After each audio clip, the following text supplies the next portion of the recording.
ঢাকা ১৬ আসন থেকে নির্বাচিত মাননীয় সদস্য জনাব মোহাম্মদ আব্দুল বাতেন।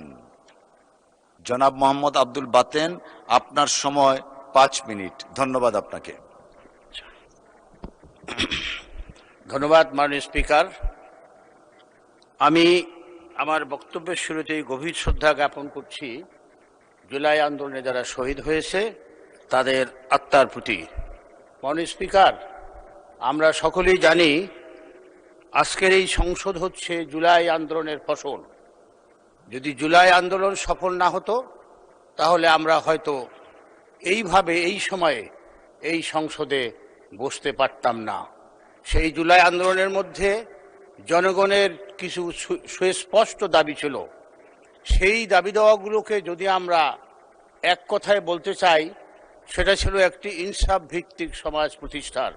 মাননীয় স্পিকার, জুলাই আন্দোলনের পরবর্তী সময়ে বিশেষ করে 12 ফেব্রুয়ারি নির্বাচনের পরে সরকারি দল ব্রুট মেজরিটি পাওয়ার পর এদেশের মানুষ বিস্ময়ের সঙ্গে লক্ষ্য করল যে তাদের সেই ইনসাফ ভিত্তিক সমাজ প্রতিষ্ঠার স্বপ্ন ক্রমান্বয়ে ক্ষীণ থেকে ক্ষীণতার হয়ে যাচ্ছে।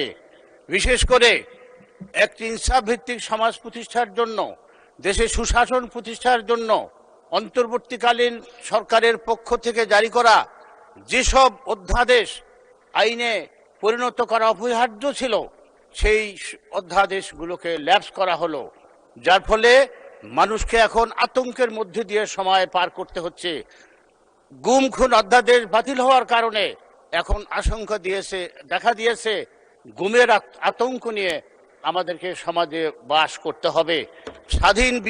স্বাধীন বিচার ব্যবস্থার সম্ভাবনা নস্যাৎ হওয়ার পর আমাদেরকে আশঙ্কা দেখা দিয়েছে আমাদেরকে এখন বিচারহীনতার মধ্যে বসবাস করতে হবে।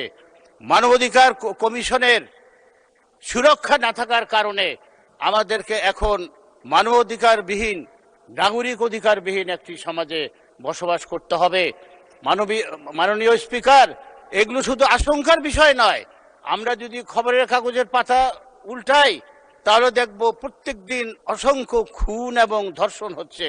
মাননীয় স্পিকার, একজন সংসদ সদস্যের উপরে হামলা হচ্ছে। দেশের আইন শৃঙ্খলা পরিস্থিতির এতটা অবনতি হয়েছে যে ডাকসুর নির্বাচিত সদস্যদেরকে থানায় যে মব করে তাদের উপরে হামলা করা হয়েছে। মাননীয় স্পিকার, তারা সাধারণ সদস্য নয়, তারা ডাকসু নির্বাচিত সদস্য এবং ডাকসুর ইতিহাসে রেকর্ড পরিমাণ ভোট পেয়ে তারা নির্বাচিত হয়েছিল। মাননীয় স্পিকার, শিবির এখন বাংলাদেশের সমস্ত বিশ্ববিদ্যালয়ের লক্ষ লক্ষ তরুণ তরুণীর হৃদয়ের স্পন্দনের নাম, তাদেরকে খেলো করে দেখার কোনো সুযোগ নাই। মাননীয় স্পিকার, আমাদের সম্মানিত সংসদ সদস্য শহীদউদ্দিন চৌধুরী এনি এই 2 দিন আগে সংসদে দাঁড়িয়ে ছাত্র রাজনীতি নিয়ে আলোচনার প্রস্তাব দিয়েছিলেন। ঠিক তার একদিন পরেই ঢাকা বিশ্ববিদ্যালয়ের নির্বাচিত সদস্যদের উপরে হামলা হলো। মাননীয় স্পিকার, আমরা এটাকে কিভাবে ব্যাখ্যা করব? মাননীয় স্পিকার, এখন আমি আমার এলাকার 2-1টি সমস্যা নিয়ে একটু কথা বলবো। আমার এলাকা হচ্ছে পল্লবী রূপনগর। পল্লবী এলাকায় জাতীয় গৃহায়ন কর্তৃপক্ষের অনেকগুলো প্রজেক্ট আছে। তার মধ্যে একটি অন্যতম প্রজেক্ট হচ্ছে 2600 বাস্তুহারা পুনর্বাসন প্রকল্প। আমরা জানি যে জাতীয় গৃহায়ন কর্তৃপক্ষের যে প্রকল্পগুলো সেগুলো বাস্তবায়ন হতে সময় লাগে। ঠিক এই প্রকল্পটিরও একটা অংশ, যেখানে এই 2600 বাস্তুহারা পরিবারের সামাজিক প্রয়োজনে মসজিদ, শিক্ষা প্রতিষ্ঠান এবং আরও কিছু হাইরাইজ বিল্ডিং হওয়ার জন্য 12.5 একর জায়গা আছে। এই জায়গাটা গত কয়েকদিন ধরে আমরা দেখতেছি যে একটি দখলবাজ চক্র এটাকে দখল করতেছে, ঘেরা দিচ্ছে এবং অপ্রিয় হলেও সত্য। মাননীয় স্পিকার, এইসব কথিত আছে, এইসব দখলবাজের মধ্যে বলা হয়ে থাকে হয় দখলবাজরা সরকারি দলের আশ্রয় গ্রহণ করে অথবা সত্যই সরকারি দলের কিছু কিছু লোকের সেখানে সহায়তা থাকে।